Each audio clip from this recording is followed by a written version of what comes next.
Hello, welcome to my first lecture on the number E, entitled Everything What You Wanted to Know About Euler's Number, but Were Afraid to Ask.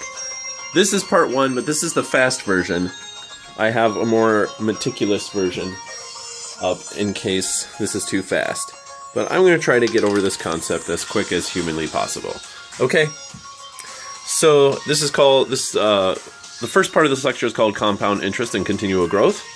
So this is the formula for compound interest, right? You have a principal, and to see how much money you're going to have ultimately after t cycles, so it's compounded annually, it would be this many years.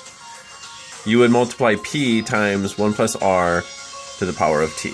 And I'm going to focus on this part of the equation. Okay? Let's suppose you are asked, let's suppose you have a plan where you can compound,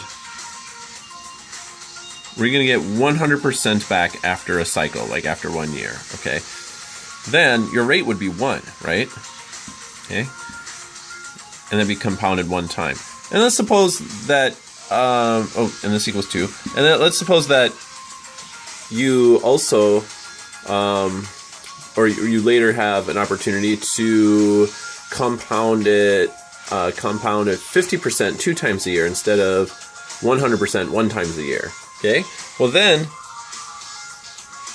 you would multiply your principal by this number, right? It's still 1 year, but it's going to be compounded twice within that year. All right? And if you do that, then you will get your principal times this amount. Well, let's suppose that it's compounded 25% of your principal is compounded 4 times a year. So 1/4 would be your rate. And it's compounded 4 times a year. And that equals 2.44140625. Okay. Yeah. Approximately this much. Right? And, well, we can keep going. Maybe it's compounded daily, right? 1 out of 365 of your principal is compounded 365 times. Then you would multiply, ultimately what that would be, you'd be multiplying your principal by 2.71456748. Okay. Okay. And you can keep going like this forever and ever. You can, and but you might wonder, well, geez, does this just go up and up and up? Like the more I compound it, fractions of my principal for a year, and it doesn't. It actually has a limit. So we're going to write 1 plus 1 over n, right, to the nth power.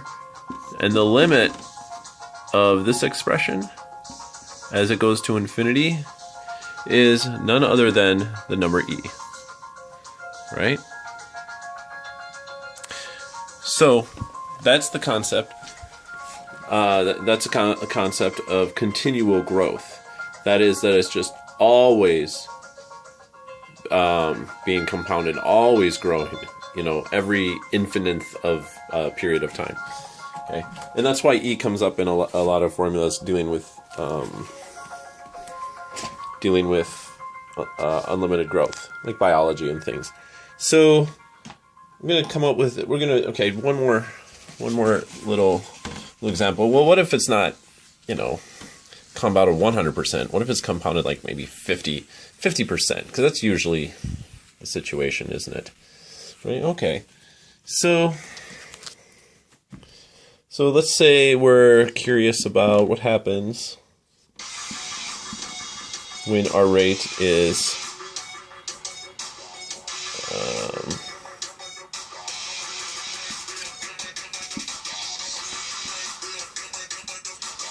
50% instead of 100%.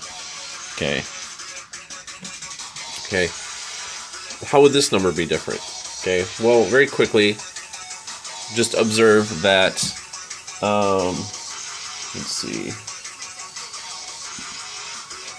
1 plus 0.5 over 50, right, to the 50th power is equal to 1 plus 0.01, okay, 50th power, okay.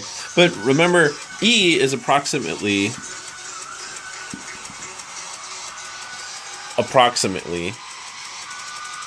1 plus 1 over 100 to the 100th power, right? We just established this. It's not really equal, it's just approximately equal to. Okay.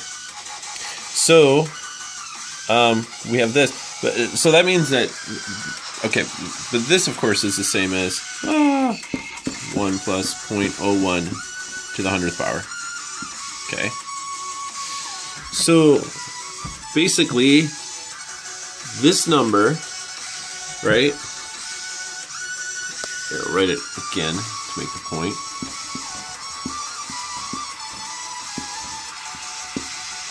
Is equal to this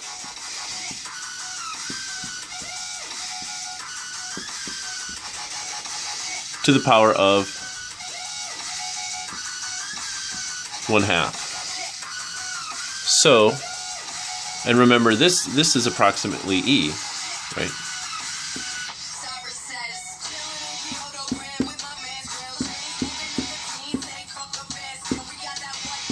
All right. See? Okay. So, ultimately, our interest rate for continual growth would be P, our principal, times E to the power of R, because remember, our rate is 1/2, right? And then that continually times the number of cycles, which is T. And we're left with that, right? Okay. So, again, the really important thing about the continual growth is the idea that it's always growing, right? It's always compounding based on what you have at every infinite moment along the way, right? That's how that works. All right. That's it.